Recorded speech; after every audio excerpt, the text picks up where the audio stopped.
You know, a topic that always gets everybody's blood pumping, the national conversation. Everybody's really excited about that, right? Okay. Anyway, try and bear with me. I'll try to make our conversation as brief as possible, then we can go and take questions or something. Okay, I'm going to start. Actually, let me put this down. I'm going to start with a quick run-through about the previous conversations we've had. Because our Singapore conversation, what the thing is called now, is not the first national conversation we've had. We've had at least 3 previous ones. The first one, the next lap, started before any of you were born. So the next lap was in 1991. I need to look at my notes now because I also cannot remember what all these things were about. So in 1991, they decided to have a public consultation about how to make Singapore a nation of distinction in 20 to 30 years' time. They produced a 160-page book that made a whole range of recommendations. The most notable ones, the most notable outcomes of this was that schools went to single session, and that they also recommended the setting up of Singapore's 3rd university, which is now SMU. This exercise was so successful in setting out the course for Singapore in 20 to 30 years' time that in just 10 years they decided to do another one called Singapore 21. Of the 3, this one was perhaps the most vague because it didn't really talk a lot about specific policy recommendations. What they tried to tackle at Singapore 21 was what Singapore society should look like.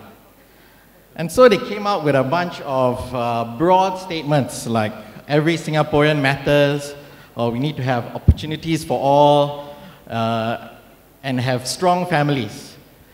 They came up with 5. I think other than the people involved in it, nobody remembers the 5 today. The 3rd one, Remaking Singapore, was just, as you see, 3 years later. This one, they tried to, what they like to do when they have these things is to slaughter sacred cows. And so there were some suggestions like, oh, we should let jobless people withdraw their CPF before retirement to help them through their unemployment phase. What the Remaking Singapore Committee found was that sacred cows in Singapore are very difficult to slaughter. So in the end, they made 74 suggestions. 60 were accepted. And I think the most notable one, the only thing that people really remember from Remaking Singapore is that they managed to get us a 5-day work week. Okay, now, last year they announced the OSC, the current iteration. This one, unlike, would be the biggest one we've had yet. So, well, I don't actually know how many people they consulted for the previous 3, but in our Singapore conversation, just in the first phase, in the first 4 months of it, they would talk to at least 5,000 people face-to-face in our Singapore conversation sessions, and they would survey thousands more through social media, through polls on the street and things like that. Unlike the previous 3, which were all led by ministers, this one is led by a committee of 26 people chosen from a diverse range of backgrounds, including like TCS actress Lim Ru Ping. Actually, I've less said about that, the better. And also, there was a change a little bit in style. They are talking about engagement versus consultation. Now, what is the difference between engagement and consultation? Consultation involves just everybody sitting down, and then I'm collecting feedback from everyone. I'm collecting that feedback, I'm processing it, and then I'm producing some sort of report at the end of it. Engagement, what they're trying to do this time, is to try and get people with different views to actually talk to each other. So it's not just, I am the person collecting the feedback. I want the people who are providing the feedback to talk to each other.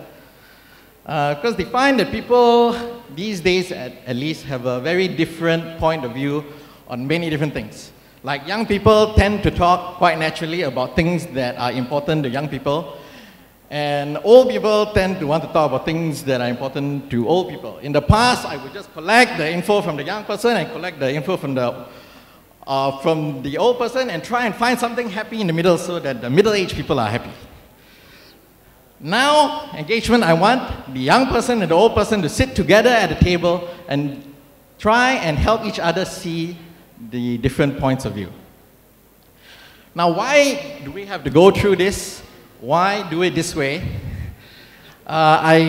These are my reasons, not really their reasons. I see two reasons. The first is the maturing electorate. I tend not to like to make parenting analogies when talking about government, but I'm going to do one here anyway.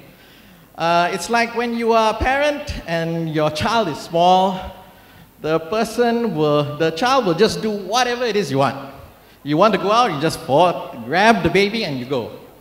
But when the person becomes a teenager, when he starts to go to Jurong JC, then life becomes more complicated for you. Like say, hey, do you want to follow your mother to the market? Don't want lah, very lazy lah. Then you have to involve the person a little bit more in the decision. Because you cannot just say, hey, let's go this and let's go and do this, let's go and do that. The person is not going to follow you. So, in much the same way, the government now feels it no longer can just decide what is the best thing to do and do it. It must involve the people. Because if they do it that way, people complain. I'll talk about that a little bit when I talk about the nature of policies. The second difference. It used to be in Singapore, there was a lot of win-win solutions that the politicians, the leaders were confronted with choices that were quite simple. I do this is good, I do this is bad. Anybody confronted with these kind of options actually has quite a simple job. I'll just do the good one, I will ignore the bad one. But these days, the options that confront our leaders are not so simple. It's not right versus wrong. They'll be confronted with an array of options that is right, less right, sort of right. The problem in picking one of these is that whichever one you choose, somebody will say you made the wrong decision. Why didn't you choose the other one?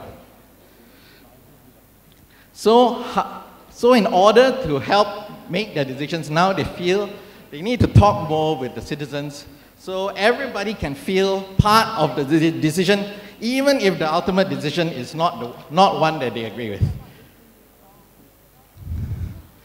Like, I mean, it sounds pretty good so far, right, the OSC? Don't answer that question. But, of course, like any government initiative these days, there's always criticisms. And I'm just going to go through a few quickly, and then we can wrap up. The first criticism that the OSC got right from the beginning is that the opposition was not present. In the 26 people they picked to lead the Our Singapore Conversation Committee, there were no opposition politicians or opposition voices. So in a sense, it started off with a kind of argument that I'm sure a lot of you have had. They announced their committee, and then the opposition say, hey, Bocho! So they said, hey, we actually didn't want to make a partisan committee, but please, they decided to invite opposition members to attend OSC sessions. And then a lot of opposition members, after being invited, didn't show up, which means they said, which led the OSC to say, hey, you say I Bocho, I chew already, you never come? The second criticism was that the sessions that they were holding were too open-ended. Like, because if you attended our Singapore Conversation session, out of curiosity, has anybody here attended one? Okay, I guess there's a problem with our Singapore Conversation also. If you attended a session, you would find that you really could talk about anything you wanted to talk about. There was no limits. You go there, you felt like talk about housing, you could talk about housing. But the fellow next to you wants to talk about cars, he can talk about cars. Another fellow wants to talk about health, he can talk about health. So you go there and people could talk about anything. It was completely open-ended in the first phase. So people say, hey, it feels like I'm talking about too many things. I don't know what will come of this, which was also the third criticism. From day one, those in charge of the conversation were very careful to try and manage the expectations of what the ultimate result would be of the OSC. They wanted to stress that this was not about creating a new policy. If policy came out of it, sure, they'd be fine, but that was not the aim. The aim was engagement. And so everybody naturally heard this and said, yeah, that means you are chickening out. You actually don't want to change anything, so this will ultimately end up in a wayang that doesn't produce anything. Now, I don't know if that will happen. The conversation is still ongoing. The minister has said, though, that in the budget, our Singapore conversation really already made a difference. And for me, I thought the difference was that instead of just telling you what the policy would be, a lot of ministers also set out just broad directions of where they thought the policy should go, and then they invited people to come and talk about it. Yeah, so, but like I said, where this will end up, I don't know. We will have to see, I guess, in August, and then beyond that, what our Singapore conversation will end up with. That's all I have to say to you today. I'm happy to take questions now. Okay, thank you.